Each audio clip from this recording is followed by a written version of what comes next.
And initially, I batch created content for 3 months. I'm a big believer in batch creating content because that's how you can stay consistent. You never know what kind of opportunities or obstacles will be thrown in life. When you publish niche specific content, it doesn't really matter how many views or subscribers you have. What matters really is how much people are engaging to your content. You're listening to Brainwork Framework, a business and marketing podcast, brought to you by focus-biz.com. Welcome back to another episode. With us today is the founder of NetMafia. NetMafia helps with web design and SEO practices. Prerak Mehta, so excited to have you on. How are you doing today? Thank you so much, Chris, for the wonderful introduction. I was really looking forward to being on your show, and I'm glad we could work this out. And now we are here. Absolutely. Same here. It's always nice to have another SEO and marketer out there doing a lot of great things for clients so we can kind of nerd out about all the fun technical stuff about SEO and web design. But we'd like to ask our entrepreneurs, what were you doing before that kind of led you into this journey of doing SEO and web design? Sure. So my educational background is in engineering. I pursued my engineering in electronics and telecommunications because ever since I was a little kid, I was really fascinated about computers and technology because I remember the very first time we had a desktop computer in our home. It was way back in 2005. I was 3, 4 years old back then. And I was really fascinated learning that this gadget allows me to play video games. It allows me to watch movies. I can hear music and I can text my uncle who's in States right now because of his work. So that really fascinated me. And I was really interested from the very beginning that I want to learn software. I want to learn about technology. College actually is where I decided that I want to do this as my career. And when I actually took an admission in this college, as the semesters went by, we were supposed to turn in companies. That was part of our curriculum, and we were credited based on the performance we showed in our companies. So while I was interning in these companies, I got exposure to a lot of different things: project management, software development, interacting with different project managers, SEO marketing. Also, when I dove deep into it, it wasn't the first time that I was exposed to SEO marketing because I was also publishing different courses on Udemy and Skillshare while I was still in college during the pandemic time. So that really allowed me to think about and decide that this isn't something that I want to do for the rest of my life, sitting in front of a computer and debugging the code more often than actually developing a new software. That made me decide that I enjoy marketing and building, being online and scaling with the help of internet is something that is going to give me freedom. And with AI tools out there in the market, I felt that it's the best time. If I'm going to lose this opportunity, I think I would be the biggest idiot in this entire world. And you don't want to have any regrets of not trying something, and especially if you're getting this itch and this desire to try something different, and you realize really quickly, I don't want to be sitting behind a computer debugging software for the rest of my life. Now is the time to take action and make a change. And how has the journey been going for you so far? I think it's been a year now, and how are you liking it? It's going pretty good. I actually did the paperwork and registered my company while I was still in the last semester of my college. And that's basically where you have to create final year projects, get all the accreditations for your vivas, examinations, and we have tons of other stuff too. You're about to graduate. There are hundreds of the things that these faculties throw on your shoulders. So technically, I didn't really work much on outreaching and even running any SEO marketing campaign for my business. But right after graduation, I think I had the most time and I went full in action. I even started documenting my journey on YouTube because I'm a really great believer in building in public. And I'm seeing other people like Jackie Chu. I'm not quite sure if you're aware about him from Indexy. And he also runs a link building agency and he documents his journey on YouTube. And that's pretty much where I got an inspiration. Also, Gary Vee is very vocal about documenting rather than creating content on social media. So that's where I got an idea that working for my company and doing stuff, I can create content and put it out on public. And that way I can build authority from the get go. Because we are SEO guys, we know about the E80 framework of Google. Google rewards those businesses, those people who establish their expertise, authority, and trust factor. So if you want to signal to Google that you truly hold expertise in your domain, you either start podcast, which pretty much you are doing. You could either run your YouTube channel. Obviously, you need to run a traditional SEO marketing campaign for your website and also help your clients and be active on other social media platforms as well. We got clients, we are working with them, and it's going pretty good so far. Very nice. Excellent. And it's only going to grow and scale from here as you build this book of business with your clients. They start getting results. They start telling their business friends about it. This is where you're going to start really getting that momentum and the snowball effects. It starts growing and building bigger than you started. But it's something that we all need to start out with. We all need to learn how to crawl before we walk, before we run. So it's a part of the journey and a part of the process. But I'd like to know more about SEO because this is something that we recommend to our clients typically, right? For me, it's been the best way to get pre-warmed organic leads to our clients' inbox, which is great. But it's more of a longer game. What should we be focusing on with SEO? How long should we expect results? Tell me more about how you kind of take your approach to SEO when working with clients. One of very few clients that we are working with runs a business consulting firm. We actually met through podcast. The business owner actually runs a podcast as well, and I was supposed to be a guest on his show. But what happened was that he got more interested in what I was doing, and he reached out to me asking whether I would be open to run an SEO marketing campaign for his business consulting firm. So when we talked about it, I got to know that he did run initially an SEO marketing campaign previously, but that didn't quite work out. And when I did some technical SEO audit, I came to know that simple blogs were being published and not much of an optimization in terms of the quality backlinks were landing on those articles. So when we were in the discovery call phases and talking about how we would take on this project and if we were to hypothetically work on it, I pretty much say that anywhere between 6 to 12 months is where you should at least wait and allow us to work on it to get you some significant results to believe that this is a marketing campaign that can work for you. You have to be patient. You can't just make up your mind and think that if I'm spending X amount of money in SEO, I'm going to expect 2X within this time frame. Obviously, it's a marketing campaign where the purpose is to bring back 2, 3, 4X of the investment that you have made in any sort of marketing campaign. But SEO actually expects you to run it for a very long period of time. There are a lot of different businesses which are running their SEO campaigns for years and years. And they do it not only, even if you Google on Facebook, you'll see two results. The first one would be the sponsored, which is basically paid ad campaign. And the next one right below it would be SEO. So the reason why is because they want to appear on both the top spots. They don't want the users to scroll down and select on the next one, right? So the purpose of running SEO marketing campaign is that even once you start ranking for particular keywords and you get some traction to your site, you decide to hold your marketing campaign for some time, you'll still see those leads coming into action. Compared to paid ad campaigns, the moment you stop paying for those ad budget, you won't see any results. So you have to know and you need to have that kind of a marketing budget to see both the results, short term and long term.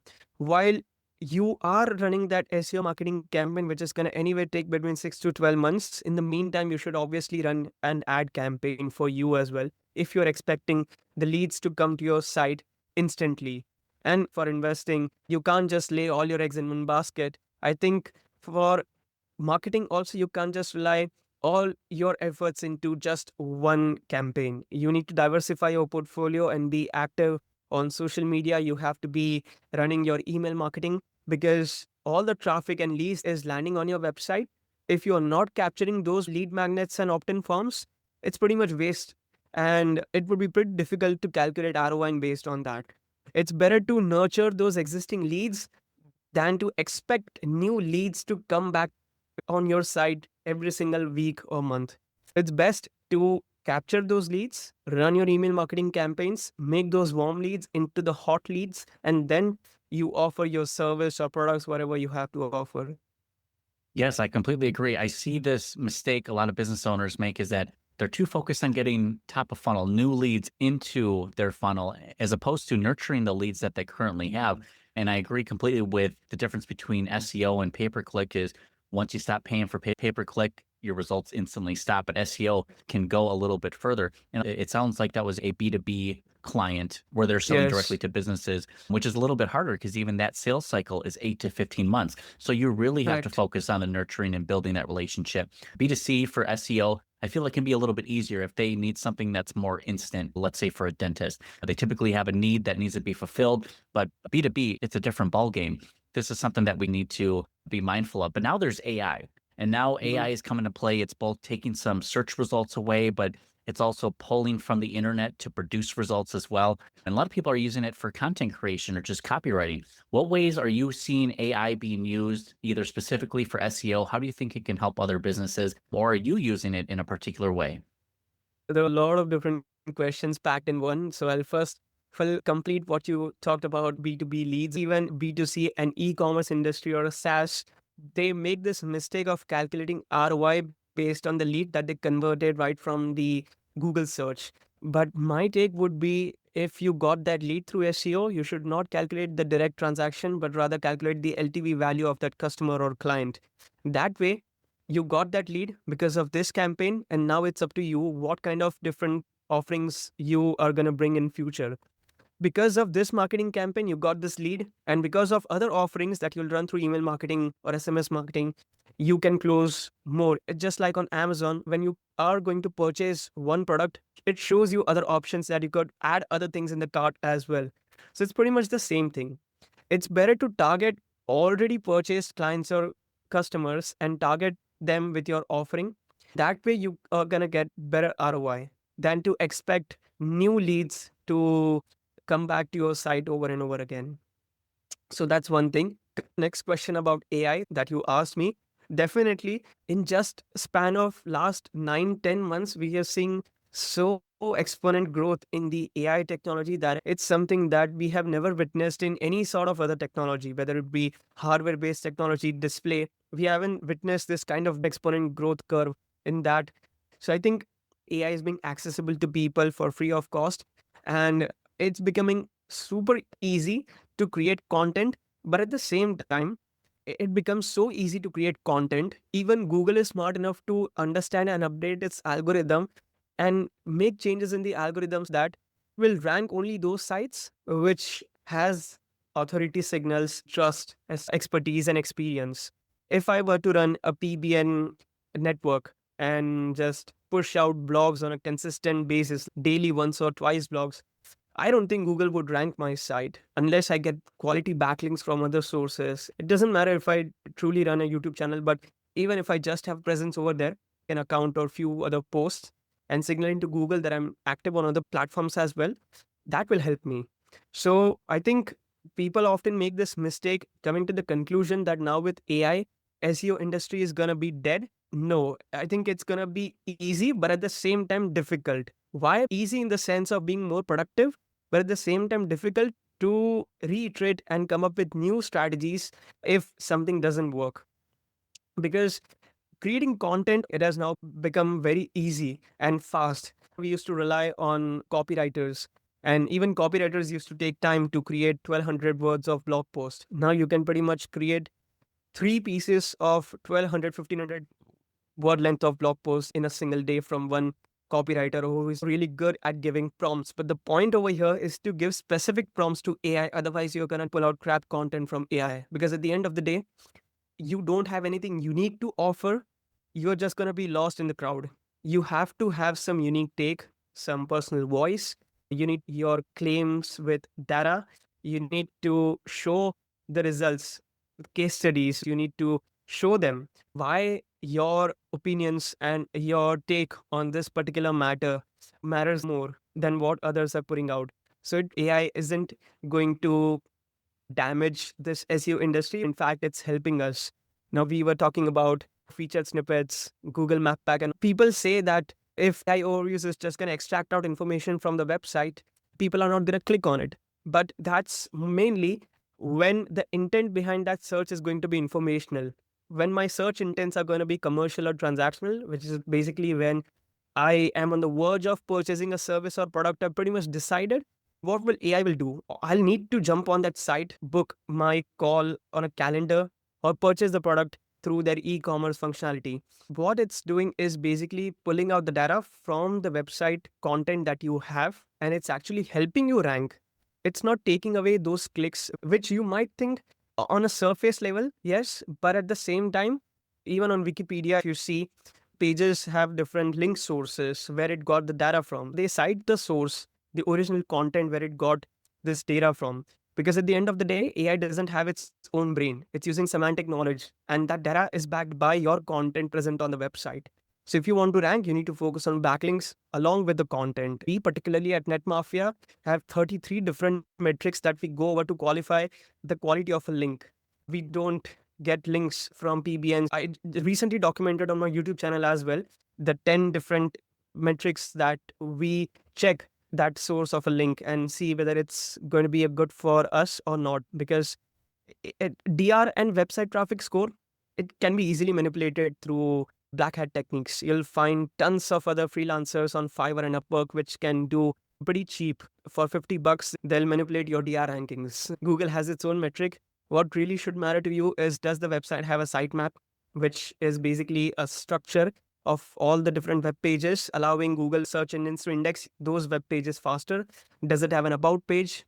About page is really important because it says that there is some person behind that company, not some any random person who's in a shade running 5 different sites, running in a link farm, or whose purpose is just to sell backlinks. Third would be to see if there is any privacy policy page, because you want to see whether they comply with the laws and GDPR laws. Fourth was to see social media links integrated with their website. You want to see whether they have other social signals or not. That way you come to know that whether this brand is genuine or not. The other is to obviously see the SSL certificate. It's really important. You don't want to see a backlink coming from a site which doesn't spend good on their tech. You don't want to get a backlink from a website which was hacked in the past, because Google really values those content and those websites which were not hacked, because when the website gets hacked, the hackers can pretty much post any explicit content. They can post any of the stuff which Google might not favor. So these are few metrics out of those 33 metrics that we qualify and see whether this would be helpful for our client or not. Absolutely. And that example you shared with the backlink with getting hacked, it's a quick way to absolutely plummet your trust factor with Google and Correct. these other search engines. But I think it's true that AI, one, is both good and bad, right? Where AI helps us produce more content better, but only with the right prompting. And if we can give it better example blog posts or what we want to create from it, it can help replicate that better. But at the same time, it's more competition in the market, right? If everyone's using AI to produce all these blogs, wow, it's going to be a big ocean here of a lot of blog posts that we're trying to fight against here. But it's something that as marketers, business owners, we need to stay on top of and be mindful of, just kind of going forward as we see AI evolve with SEO and just general marketing in general. Speaking of AI, one word from our sponsors here, focus-biz.com is offering AI-powered employees that once you get those organic leads coming to your website, you can now nurture and book them using AI. So this is everything from marketing automation to booking calendar appointments to getting them into the right lead magnet using conversational AI. So visit focus-biz.com to learn more about their AI employees. Now, Prerak, when we were talking more about the SEO and AI and how it's kind of being incorporated here, this is just one of the strategies that people are putting out there. But you're a proponent of documenting the journey as a form of content. Can you tell me more about how that has worked for you and kind of your philosophy behind that? Sure. So I started posting these videos since last May. I think it was May 20th or so. And initially, I batch created content for 3 months. I'm a big believer in batch creating content because that's how you can stay consistent. You never know what kind of opportunities or obstacles will be thrown in life. And for some reason, you don't want to be inconsistent in what you just started. So initially, my point was just to prove my authority, because as a young entrepreneur who just started out his SEO marketing agency, it's pretty easy to get judged and be underestimated by people that a Gen Z entrepreneur, we are not so sure if he's going to do the work. So my purpose was just to build this trust factor and be in a place that my leads feel convinced that this guy will do the job. But fortunately, it helped decently. We conducted a client discovery call, and they are looking to run their SEO campaign for their e-commerce site. They are into jewelry business, and they came across our YouTube channel. So I never thought that this would be another inbound lead generation source, and they were very happy about what I'm documenting and never just keeping few things just with me and not sharing completely with people. So they loved it. They are really looking forward to making this work. And at the same, we are still working, but I got a sponsor for my YouTube channel as well. I have not even touched 1,000 subs yet. And this was for local SEO. It's a SaaS tool which allows us to optimize GMB profiles. And it's an amazing product. I loved it. And they reached out to us because when you publish niche specific content, it doesn't really matter how many views or subscribers you have. What matters really is how much people are engaging to your content in the comment section, in the likes, the views to like ratio, whether they are sharing your videos or not, who your target audience is, if they have the capacity to pay for the product. It doesn't matter if you are at 100 subs or 1,000 subs, they will pay you. And I'm so happy and I'm so glad and I feel so privileged to take on these opportunities, brands coming out, reaching out to me. And this is just one of the other brands that we have closed the deal and pretty much have created the videos, but they are yet to be published on my channel because, as I said, I'm batch creating. So there are a few videos which are scheduled. So there are other brands also in SEO niche and they want to collaborate with me. So it's really good to see that in place in India because there are not so many creators talking about SEO and documenting like how I am. So it really puts me in a place in a position that not only I get qualified leads for my business, I have few courses on Udemy as well. So I get enrollments to those courses because people find value in my free videos. So they trust that for $10 that this course costs, we can take a hunch and see how it will help us, which is a structured form of learning.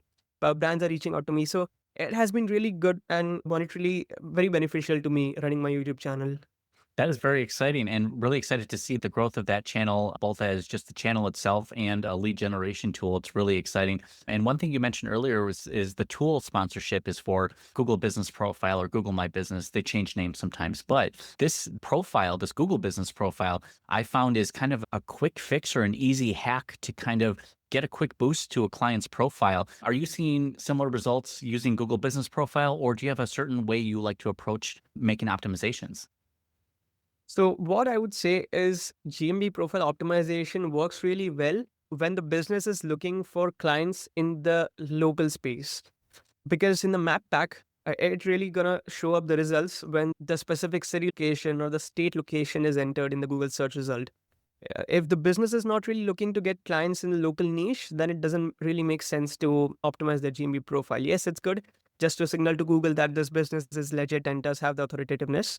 But at the same time, with the tool that we got as a sponsor, it's really fantastic because we can see all the citations where we can build. Because I see on my YouTube channel people asking me, where should I build citations? Citations like local directories and business listings where you can feed in your business name, location, phone number, address, phone number, and it's going to signal to Google that this business does exist. And it's like in a conference, let's say there are 100 people, instead of one person saying that this guy is good at pest control, how about 10 people suggesting 10 different people suggesting this pest control to being the best one? It's similar to that. The local citations work like that.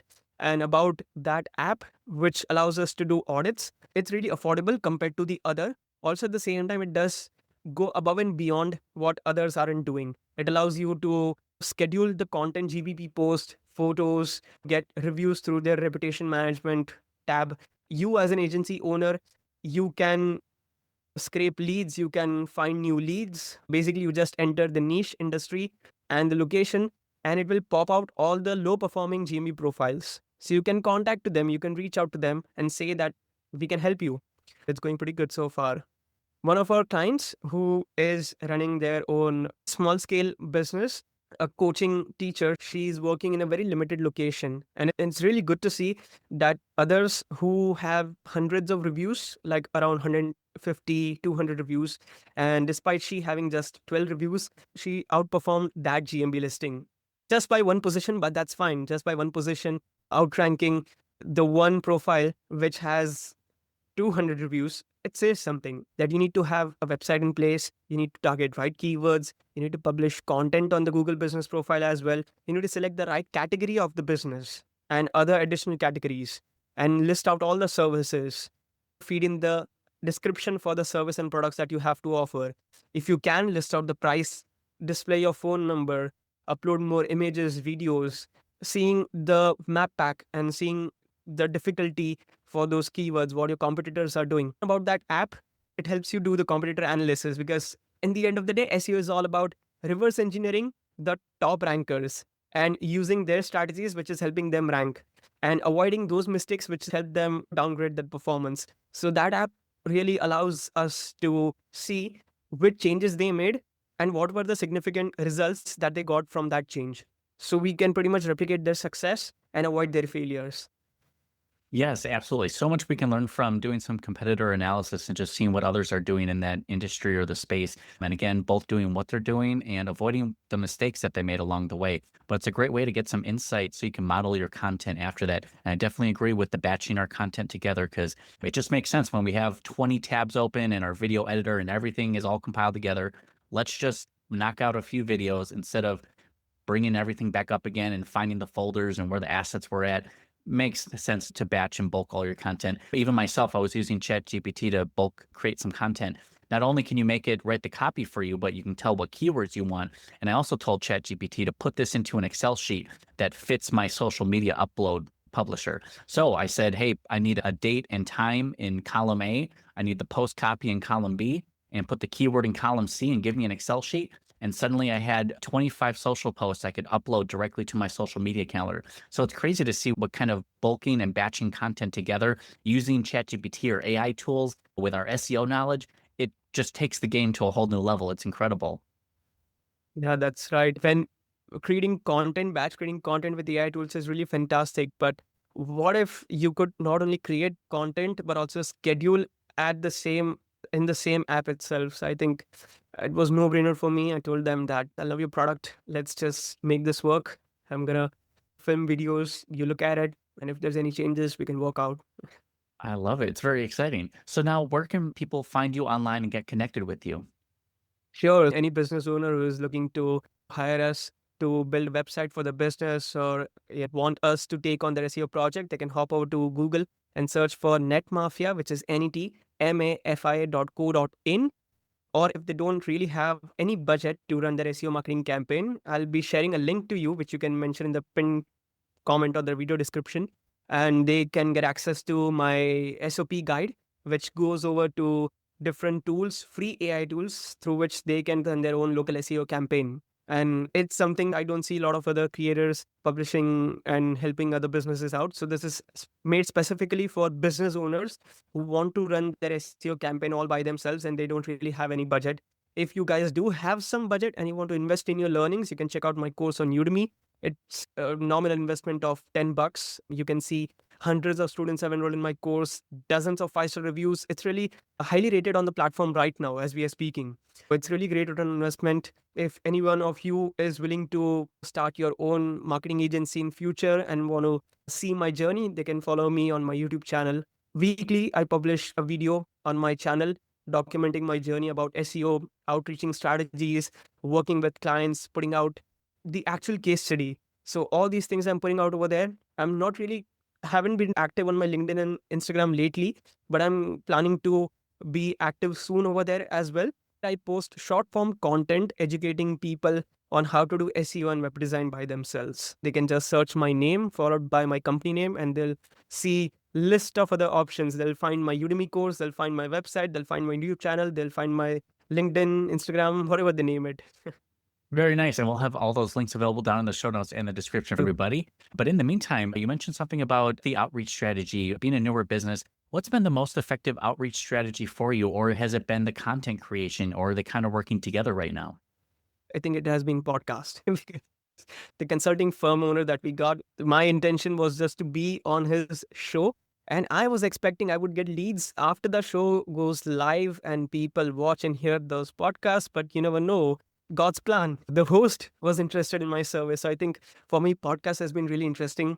I've been doing cold calls a lot, although I'm not quite good in sales side and I'm not really a sales expert and an experienced cold caller, but I enjoy doing that. Although I haven't landed any clients through cold calls yet, but I have moved those leads from cold calls to at least till discovery stages, and I've also documented on my YouTube.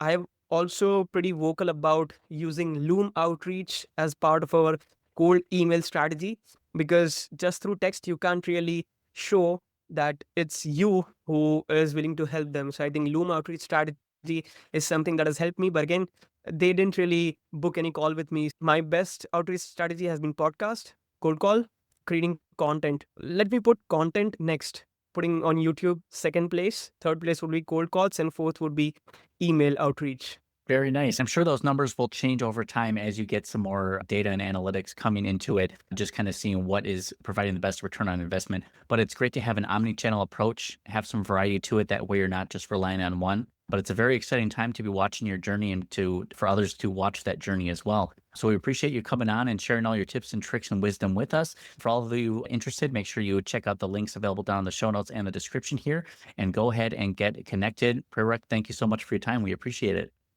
Thank you so much, Chris. I had a wonderful conversation with you, and I'm really looking forward to staying in touch with you. Same here. Thank you And so I much. really hope Yeah. our viewers find a lot of value from this podcast. I think they will. I think it's more in-depth and real-life use cases than some other guests, which is great. Everyone brings their own special sauce to the table, but very excited to talk with another SEO specialist and marketer who has that same mindset. So I really love that. Likewise, man. Thank you so much.